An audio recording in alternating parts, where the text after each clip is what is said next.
Jadi di sini menurut Anguttara Nikaya bahwa pikiran itu secara alamiah bercahaya, tapi karena dicemari oleh tamu yang merupakan kekotoran batin, jadi pikiran itu dikotori oleh kekotoran batin dan perintangan batin dianggap sebagai pencemar atau ketidakmurnian batin yang menghambat kecemerlangan pikiran, yang menyebabkan pikiran menjadi gelap dan tidak bermutu, dirusak oleh rintangan batin, pikiran menjadi tidak lunak, tidak patuh, tidak bersinar, rapuh, dan tidak mampu berkonsentrasi dengan baik dalam menghancurkan kotoran batin.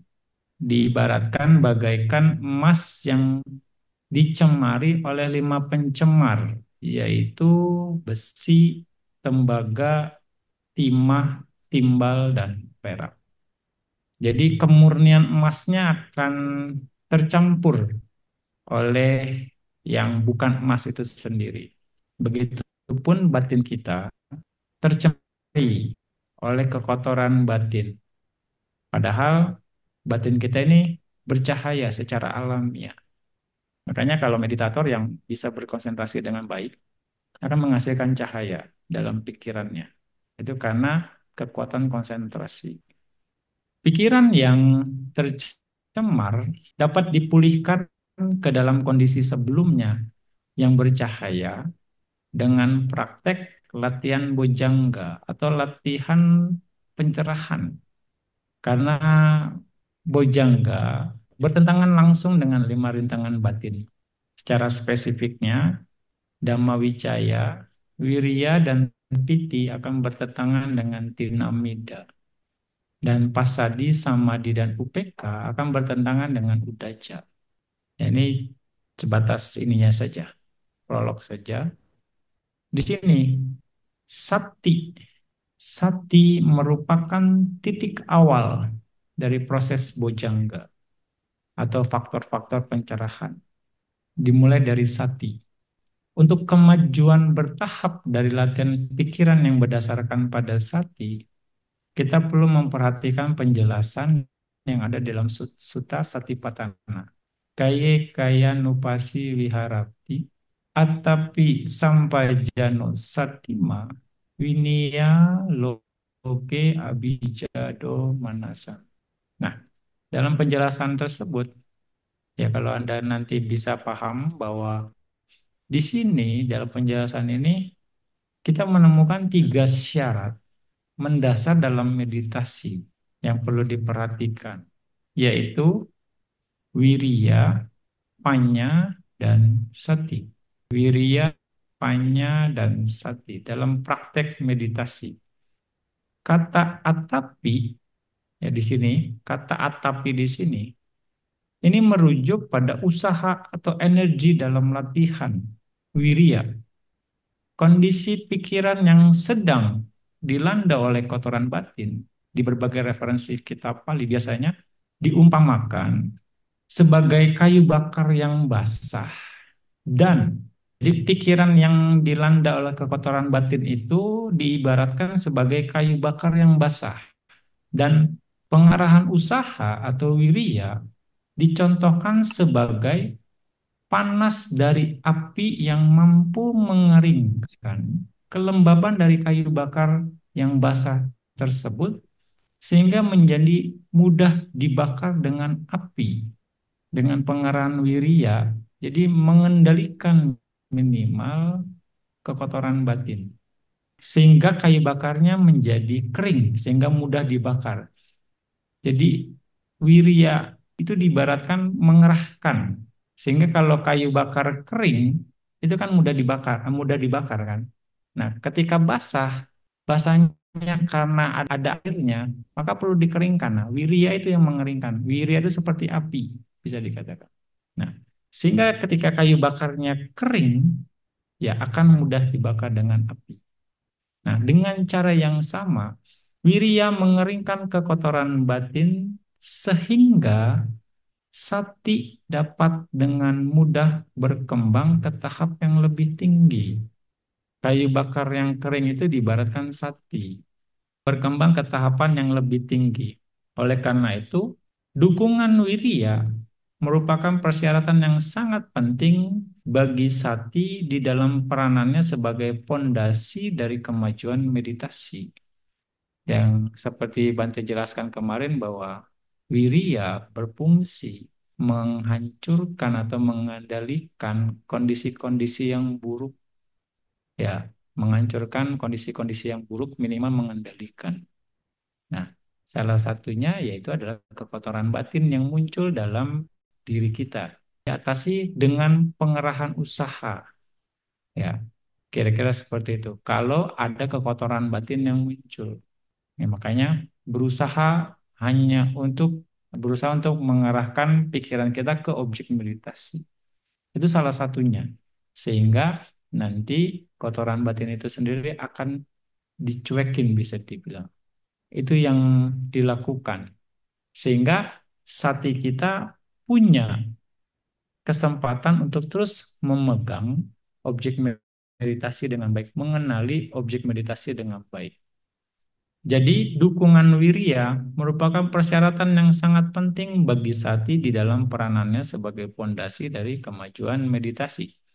Sati dan wirya adalah persyaratan penting dalam latihan perkembangan batin yang juga disebut dengan latihan meditasi. Sati biasanya diumpamakan dengan batu yang menabrak dinding. Bisa dikatakan seperti itu, batu yang menabrak dinding.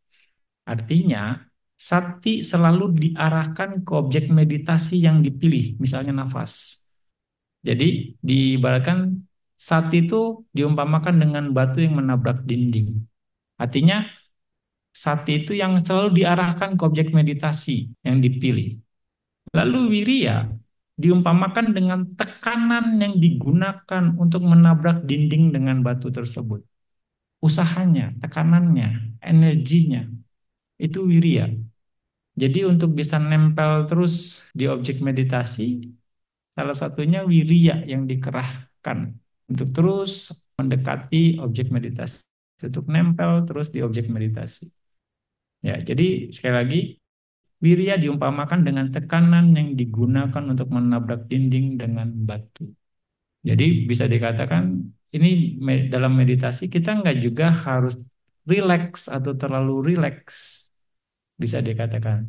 Tapi bagaimana kita bisa menjaga kesadaran kita terus di dalam objek meditasi. Itu faktor dari wirya, ya kan? Kalau lihat kayaknya terlalu lepas, nggak ada tekanannya mau dibilang. Tapi tekanan pun jangan berlebihan. Ya, kalau berlebihan membuat seseorang jadi nggak nyaman, tegang, ketegangan muncul, atau nanti kalaupun bisa tidak bertahan lama.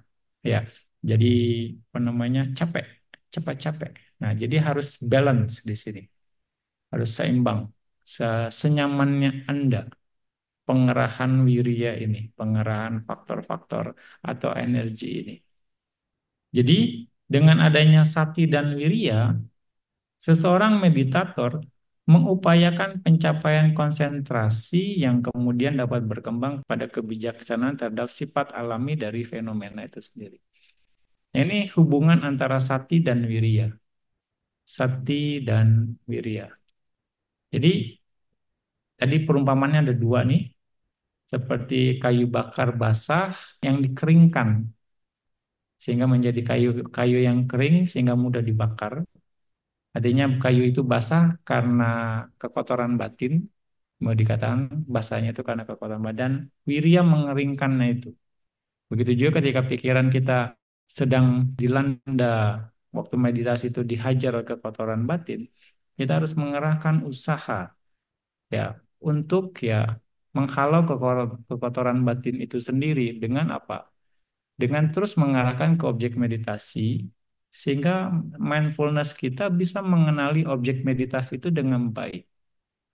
Sehingga nanti mindfulness-nya bertambah menjadi kuat sehingga konsentrasi terbentuk sampai ke sana. Ya, kira-kira seperti itu. Lalu kata sampajano merujuk pada sati yang selalu ditemani oleh panya. Terdapat dua kelompok sati menurut Dhamma Sanggani dari Abhidhamma Pitaka, yaitu sati yang disertai dengan panya dan sati yang tidak disertai dengan panya. Dalam kitab komentar dijelaskan bahwa dengan kata nepakena samanagato. Nah, di sini menekankan pentingnya panya yang muncul bersamaan dengan sati. Tanpa panya, sati secara pribadi tidak mampu memahami sifat alami dari fenomena. Kitab komentar menjelaskan bahwa sati yang disertai dengan panya sangatlah kuat sehingga dapat membuat seseorang menembus sifat alami dari fenomena. Kedua kualitas ini, sati dan panya, memiliki hubungan yang saling timbal balik dan menurut perumusan proses bojangga atau faktor-faktor pencerahan, Dhamma Wicaya Sambojangga yang diwakili oleh panya dimunculkan oleh sati Sambojangga. Dari sudut pandang lainnya, panya sendiri juga merupakan salah satu persyaratan utama yang membangun pondasi sati. Jadi inilah hubungan timbal balik salahnya. Oke. Jadi sati akan bisa menjadi berkembang ketika ada panya.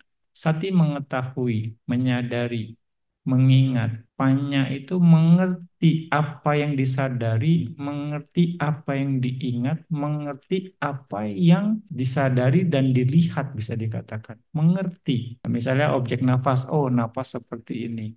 Oh nafas seperti itu. Oh seperti ini. Oh seperti itu bagian dari panya. Dan Sati menyadari itu, Sati mengingat itu, Sati mengetahui itu. Ya, kalau misalnya cuma Sati saja, Anda hanya menyadari saja tanpa mengerti apa yang disadari, bisa dikatakan. Ya, makanya repetition is necessary. Sering Bante katakan, pengulangan itu perlu dilakukan sampai Anda mengerti, oh seperti ini, yo. Oh seperti ini. Ya kan? Semakin bertambah kebijaksanaan Anda karena pengalaman. Sehingga nanti akan memperkuat sati Anda berikutnya. Anda semakin mengerti sehingga memudahkan Anda untuk mengenali objek di momen berikutnya. Karena berdasarkan pengalaman. Ya, makanya pelatihan perlu dilakukan lagi, lagi, dan lagi. Pengulangan perlu dilakukan lagi, lagi, lagi, dan lagi. Ya, bisa dikatakan seperti itu. Jadi semua akan bergerak beriringan. Semua akan bergerak beriringan. Nah, dalam Bojangga Samyutta Pali dijelaskan bahwa perumusan proses Bojangga dimulai dengan berdiam diri di pengasingan. Ya, setelah mendengarkan dhamma dari biku yang pantas dijadikan sebagai panutan, seseorang kemudian hidup mengasihkan diri dengan dua cara, yaitu secara fisik dan batin. Ya. Nah, ini juga ya sedang kita lakukan. Ya, bagi meditator yang di Cibodas, ya dia secara fisik sudah terasingkan dari lingkungan luar, tinggal secara batin. Apakah sudah mengasingkan diri atau belum? Ya, ini sedang diarahkan ke sana. Jadi jangan cuma fisiknya aja di Cibodas, ya, pikirannya di rumah gitu ya. Atau mikirin yang lain. Nah, ini. Jadi betul-betul harus terasing dengan dua cara, fisik dan batin. Ya, begitu juga Anda untuk para meditator, bagi ketika Anda mau meditasi, ya Anda memang harus mencari tempat yang cocok untuk Anda bermeditasi. Jadi Anda memang harus memisahkan fisik Anda dari rutinitas atau aktivitas selain meditasi. Makanya kalau meditasi di depan TV nggak cocok banget gitu kan. Atau meditasi ada orang-orang lewat gitu kan. Nah itu gangguan sekali bagi yang belum terbiasa. Makanya perlu tempat yang sesuai untuk bermeditasi. Sehingga secara fisik kita ya, cocok. Dan berikutnya dengan terus mengarahkan pikiran kita ke objek meditasi, ya kita sedang mengasingkan diri kita, batin kita terhadap objek kesenangan indrawi. objek kesenangan indrawi, sehingga kita bisa mengasingkan diri dari mereka. Nah, itulah kita sedang mengasingkan diri secara batin. Seperti itu. Jadi harus siap ini. Makanya semua urusan harus diselesaikan sebelum bermeditasi. Tapi kalaupun tidak selesai, harus disingkirkan dulu, dilupakan dulu waktu meditasi. Sehingga fisik dan batin Anda jadi selaras, terasingkan, mau dikatakan, mencapai apa namanya istilah memenuhi lah istilah pengasingan diri baik secara fisik ataupun batin. Oke, lalu berikutnya juga dikatakan bahwa hidup dengan mengasingkan diri, seseorang merenungkan dhamma dan memikirkannya baik-baik kapanpun. Oh, biku, seorang biku pergi hidup mengasingkan diri, merenungkan dhamma dan memikirkannya baik-baik. Pada saat itu, Sati Sambojangga telah dimunculkan oleh biku tersebut.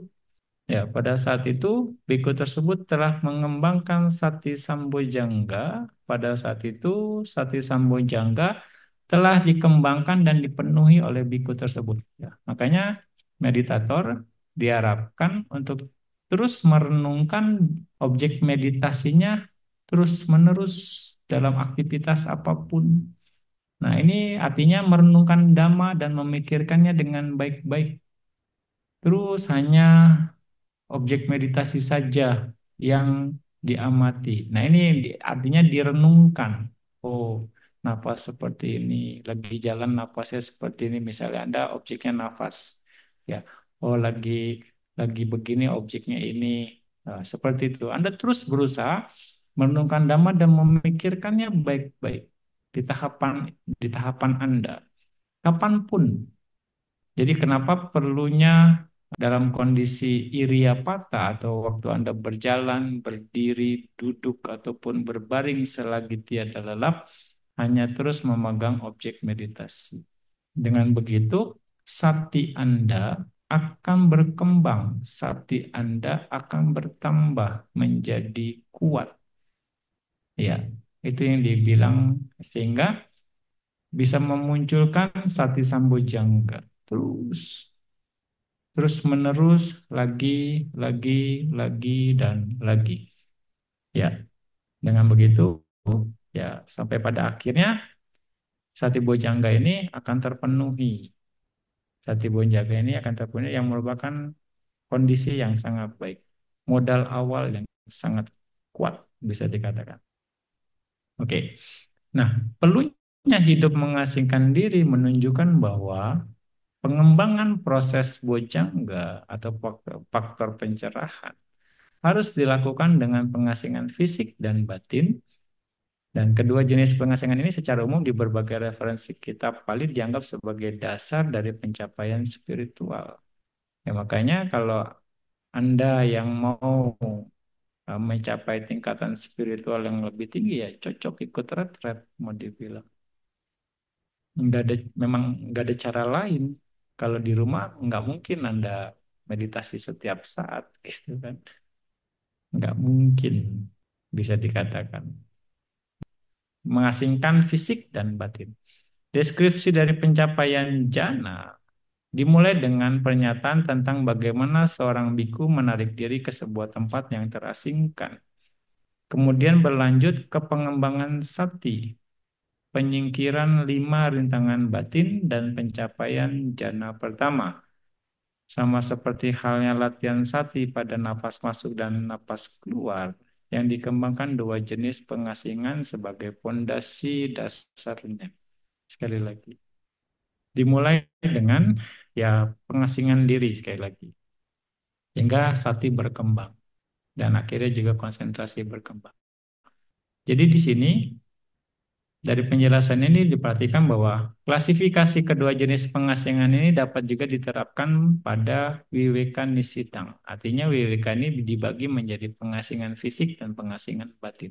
Nah, lebih lanjut, Buddha menegaskan bahwa seseorang yang tinggal sendirian adalah dia yang pikirannya tidak melekat pada 6 objek indrawi yang menyenangkan, menggembirakan, menarik, dan menggoda.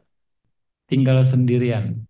Walaupun tinggal di sekitaran desa, berasosiasi dengan para biku dan bikuni, dengan umat awam pria dan wanita, dengan raja dan para menterinya, dengan guru ajaran lain dan para siswanya, seseorang masih tetap bisa disebut sebagai orang yang tinggal sendirian. Dengan catatan, pikiran Anda tidak melekat pada 6 objek indrawi yang menyenangkan, menggembirakan, menarik, dan menggoda. Yang bisa dikatakan, Anda mengasingkan secara fisik dan mengasingkan secara batin pikiran Anda. Nah, Anda bisa dikatakan sebagai yang tinggal sendirian. Seorang meditator harus memperhatikan ini untuk bisa mencapai ya, tingkatan spiritual yang lebih tinggi. Anda semua mungkin sudah paham lah. Di tempat retret, meditasi Anda mungkin berkembang dengan baik. Begitu keluar, berantakan. Ya kan? Karena ya itu, tidak ada ketenangan yang didapat dari pengasingan diri, ya kan? Tidak ada kondisi-kondisi yang lain yang mendukung itu sendiri. Semua objek indera terus terpenuhi dengan baik, ya. Loadingnya tinggi sehingga batinnya bergejolak, ya. Kira-kira seperti itu. Ya, jadi semua diawali dengan sati, mindfulness, pengembangan sati. Tapi sati juga perlu didukung oleh wirya.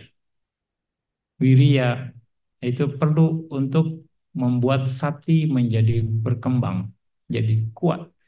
Lalu juga sati perlu panya, perlu kebijaksanaan. Ya, kebijaksanaan di sini yang Kak Bante jelaskan dalam Dhamma Talk yang terakhir, panya mengetahui mana yang baik, mana yang buruk, mengerti mana yang kusala, mana yang akusala, mengerti mana yang sesuai, mana yang tidak sesuai, mana yang pantas, mana yang tidak pantas, itu domain panya. Dan sati fungsinya menyadari itu, mengetahui itu, mengingat itu. Ya, jadi kombinasi ini. Jadi ketika Anda sudah tahu, adanya paham tentang apa yang kusala, mana yang aku salah, Anda harus mengingatnya, menyadarinya. Nah, itu fungsi sati yang dibantu oleh panya. Kira-kira seperti itu. Kalau Anda sekedar ngerti saja, tapi tidak sadar atau tidak mau menyadarinya, ya sati Anda nggak berkembang. Jadi itu kombinasi sati dan wirya, juga sati dengan panya. Nah, untuk lebih jauh lagi ya, Anda perlu yang namanya pengasingan diri, baik secara fisik ataupun batin, untuk sebagai dasar pencapaian spiritual yang lebih tinggi, sebagai pondasinya. Makanya ketika Anda latihan meditasi, Anda berusaha hanya mengamati objek meditasi Anda saja sebisa mungkin. Hindari objek yang lain demi mengasingkan batin Anda. Ya, demi ya ketenangan batin Anda. Dengan mengasingkan diri, Anda sedang mengarahkan batin Anda untuk tetap tenang. Maksudnya seperti itu. Tidak banyak aktivitas, tidak banyak objek-objek yang memang tidak diperlukan atau menghambat kemajuan meditasi Anda. Jadi apapun ya, dimanapun ya, ya Buddha kasih klasifikasinya. Kalaupun Anda memang belum bisa ikut retret atau bagaimana, tapi informasi ini penting bahwa Anda pun harus mempersiapkan diri untuk tinggal sendirian, walaupun Anda bekerja, walaupun Anda banyak aktivitas, tapi ketika meditasi ya Anda berusaha tinggal sendirian, artinya yang tidak melekat pada 6 objek indera, ya, yang menyenangkan, menggembirakan, menarik, dan menggoda. Ini challenge saya nih, lagi meditasi tiba-tiba ada bau masakan. Waduh, enak amat gitu ya. Anda tergoda enggak gitu. Nah, ini atau yang lainnya gitu. Nah, kira-kira ya. Jadi mengasingkan diri secara fisik dan juga batin. Oke, ya itu yang Bante bisa sampaikan untuk hari ini sebagai pembukaan dari Q&A ini. Semoga bermanfaat informasi ini. Ya, Anda bisa ingat, nah, istilahnya dengan baik. Ya, semoga ini bisa bermanfaat untuk pelatihan Anda ke depannya.